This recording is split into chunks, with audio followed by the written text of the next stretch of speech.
खासगी मालकी हक्काच्या वादावरून व्हायरल व्हिडिओने गेले काही दिवस रत्नागिरी जिल्ह्यातील गुहागर तालुक्यातील अंजनवेल येथील शिवकालीन ऐतिहासिक गोपाळगड किल्ला पुन्हा एकदा चर्चेत आलाय।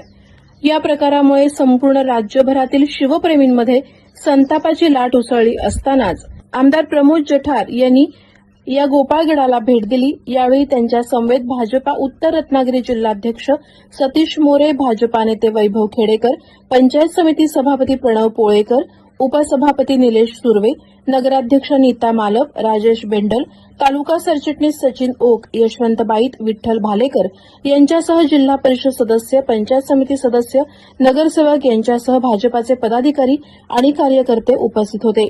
यावेळेला बोलताना आमदार प्रमोद जठार म्हणाले, आर्किओलॉजी सर्वे ऑफ इंडिया ने एसआय ने हा गड आता संरक्षित केलेला आहे। इथली जी कोण मंडळी आहेत त्यांच्याशी अॅमिकेबली म्हणजे वाटाघाटीने चर्चा करून त्यांची जी काही रक्कम आहे ती सरकारकडे गेलेली आहे, ठरवलेली आहे।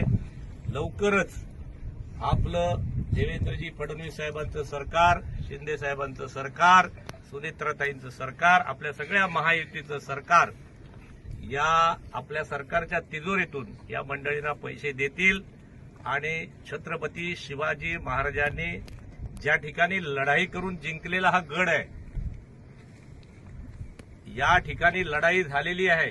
आदिलशाही काळामध्ये या ठिकाणी हे बांधकाम झालं होतं, परंतु महाराजांनी आक्रमण करून या ठिकाणचा गड जिंकलेला आहे। इथून गड जिंकून महाराज पुढे राजापूरकडे गेलेले आहेत, तिथून पुढे ही सुरतेची लढाई करून परत येताना सिंधुदुर्गात पोहोचलेले आहेत। सिंधुदुर्ग किल्ला महाराजांनी सुरतचं जो काही आक्रमण झालं आणि सुरतमधनं जी काही संपत्ती महाराजांनी गोळा केली ती सगळी पुढे सिंधुदुर्ग किल्ला बांधण्यासाठी वापरली। महाराजांच्या लक्षात आलं की आता जमिनीवरून आक्रमण होणार नाहीत, तर सगळी आक्रमणं ही समुद्र मार्ग होणार। म्हणून जे काही डच, पोर्तुगीज, सिद्धी ही सगळी मंडळी आहेत ज्याच्या ताब्यात समुद्र, तो भविष्यातला या देशाचा राजा होऊ शकतो।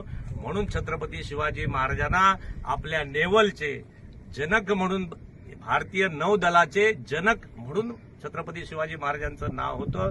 म्हणून मोदी साहेब आपल्या सिंधुदुर्गात आले होते। सिंधुदुर्ग किल्ल्याला त्यांनी मोठा पुतळा बांधला।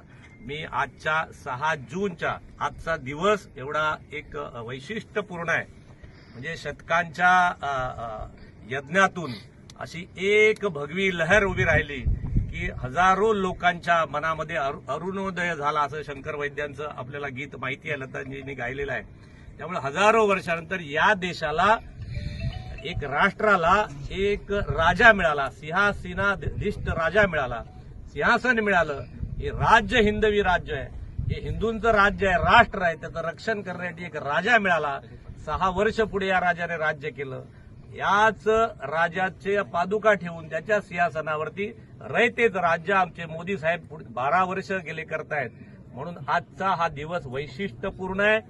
हिंदू राष्ट्र निर्मितीचं काम छत्रपतींनी केलंय, रयतेचं राज्य निर्माण करण्याचं काम छत्रपतींनी केलंय।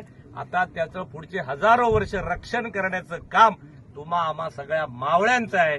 ती शपथ घेण्यासाठी आज आपण 6 जूनच्या या ठिकाणी आपले जिल्हाध्यक्ष सतीशजी मोरे, आपले वैभवजी खेडेकर, आमचे सुर्वे, आपण सगळ्यात युवा मोर्चाचा आमचा अध्यक्ष, या सगळ्यांच्या वतीने आपण जो काही मास एक महिना 26 मे पासून 30 जून पर्यंत पाळणार आहोत, त्याच्यातला हा दुसरा दिवस 6 जूनचा शिवराज्याभिषेक दिवस, हिंदू साम्राज्य निर्माण करण्याचा आजचा बाळानो दिवस। त्यामुळे या दिवसाचं वैशिष्ट्य आपण या ठिकाणी येऊन जपलत, आपण ते वाढवा आणि असंच हे आपलं हिंदू राष्ट्र, आपलं छत्रपतींचं राष्ट्र हजारो वर्ष या हिंदुस्थानात नव्या अख्ख्या विश्वावर येऊ द्या, अशी मनोकामना वैभवजी आपण करूया आणि आपण आजचा दिवस या ठिकाणी साजरा करूया। छत्रपती शिवाजी महाराज की जय, छत्रपती संभाजी महाराज की